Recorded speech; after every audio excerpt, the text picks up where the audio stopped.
Europe 1, Café Culture. Le coup de cœur de Constance Chaillet. Constance, vous avez là un beau livre sur le groupe ABBA. Un beau livre de Jean-Marie Potier, qui est le scribe officiel du groupe, qu'il connaît depuis 1974, qui le suit, et qui démontre le mécanisme. Et on s'aperçoit que ABBA, c'est toute une époque, mais c'est surtout, ils ont configuré l'époque, vraiment, ils ont configuré les années 70, parce qu'ils avaient un sens inné de la publicité, parce qu'ils avaient un sens inné des affaires, parce qu'ils réinvestissaient tout ce qu'ils gagnaient dans une galerie d'art. C'est comme ça qu'ils ont réussi à accrocher des Miro, des Vasarely, qui ont été cambriolés d'ailleurs, parce qu'ils avaient un studio d'enregistrement dans lequel est passé absolument les plus grands noms, Roxy Music, Led Zeppelin, Genesis, et même Trust, on apprend ça. On apprend notamment dans un article qui est cité de Pierre Lescure, il avait raison, un article de 78, il explique que le succès est inexplicable, on ne se l'explique pas, et en même temps, il tient d'une technique de marché absolument rigoureuse et offensive. C'était des bêtes commerciales, ABBA, mais vraiment, et une force tranquille. C'est-à-dire que d'abord, toutes les décisions étaient prises de manière démocratique. C'était une force calme, une force tranquille qui réussissait parce que ils avaient conscience de leur succès. Ils faisaient des tournées monumentales, 4 tonnes de matériel, 21 personnes. Ils ont demandé à Lasse Hallström, il fallait quand même le faire, il est devenu le cinéaste qu'il est, de faire leur premier film. C'était Vive ABBA. Ensuite, ils ont fait le système de l'ambigramme. Vous savez, l'ambigramme, c'est quand on tourne les lettres, ABBA, dos à dos, les deux B se font un petit peu comme deux drôles de dates qui se tapent après le dos. Et avec Stig Anderson, le 5e du groupe dont on parlait tout à l'heure, le manager, ils ont décidé de mettre ABBA en haut des disques pour qu'on puisse les identifier tout de suite dans les bacs. C'était vraiment des têtes de gondole. Ils ont fait des campagnes anti-tabac, des campagnes anti-drogue.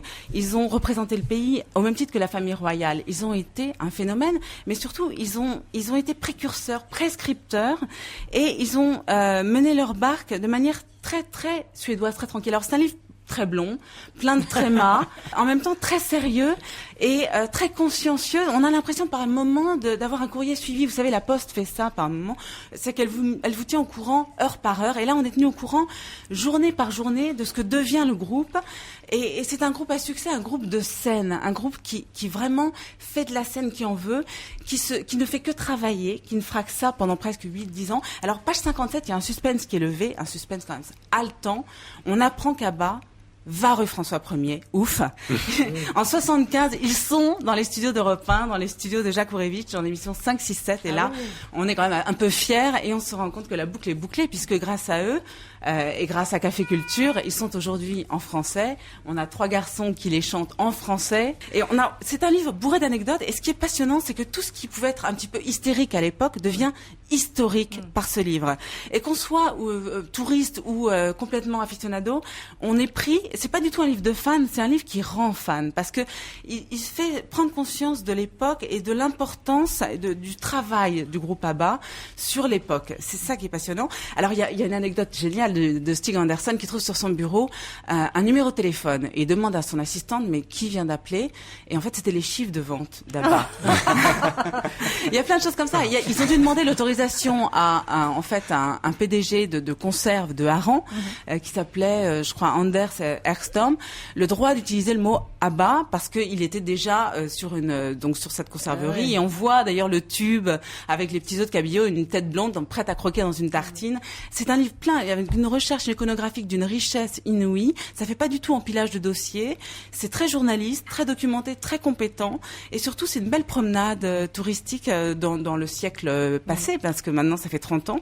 Allez-y, vraiment. Et puis, on s'aperçoit qu'on les comparait il y avait un journaliste américain qui les avait comparés au génie de Béla Bartók, le compositeur hongrois qui est mort en 45 à New York, et Elton John, donc 2 grands classiques. On les a comparés à Ten cc et Beach Boys. Enfin, c'est de la pop gentille. On les a comparés à tout le monde. Ils ont été imités par tout le monde. On a même dit, il y a eu des groupes, 2 hommes, 2 femmes qui ont essayé de les copier. Il y a même eu des ersatz comme les sacs à Vintimille. Il y a eu une version de Fernando qui s'appelait Angelo. Vous voyez, c'est tordant. Donc le livre est vraiment passionnant parce qu'on tombe sur des petites pépites comme ça à longueur de livre. Et allez-y, et vraiment le pop gentil is not dead. On rappelle le titre ? ABBA, une légende nordique, aux éditions Carpentier de Jean-Marie Potier. C'est à lire tout de suite. Merci Constance Chaillet. On se retrouve dans un instant avec Nicolas Nebaud, Dan Ménache et Jérôme Pradon pour cette spéciale Mamma Mia. À tout de suite. Café Culture, jusqu'à 15h sur Europe 1.